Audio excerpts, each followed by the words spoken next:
One of the state's noted convicted murderers is working to appeal his case. The public defender's office, or the public defenders rather, representing Steven Avery have filed some motions on his behalf. In 2007, Avery was convicted of killing 25-year-old freelance photographer Teresa Halbach.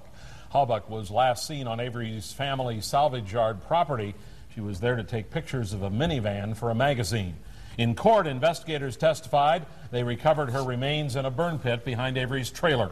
Avery was sentenced to life in prison without parole, and his nephew Brendan Dassey was also convicted of Halbach's murder and sentenced to life in prison. Now, Avery's attorneys are saying he didn't get a fair trial. Becky DeVries is in our News and Content Center this evening with this Fox 11 follow-up on quite a procedure that's occurring. Becky?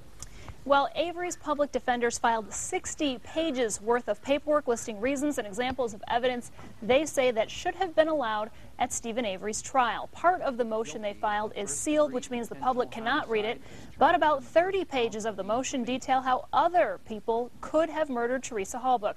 The motion names Steven Avery's brothers, Charles and Earl Avery, as well as his nephews and his brother-in-law, and a few other people who Avery's attorneys believe would have the potential to murder Halbach.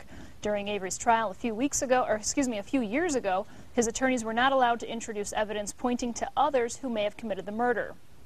Jerry Buting, who represented Avery at trial, said, "We're in agreement with the motion for a new trial. They're reiterating the reasons why we think that was unfair for the judge to deny us the opportunity to present other possible suspects to the jury." I also contacted Mike Halbach, Teresa's brother, today.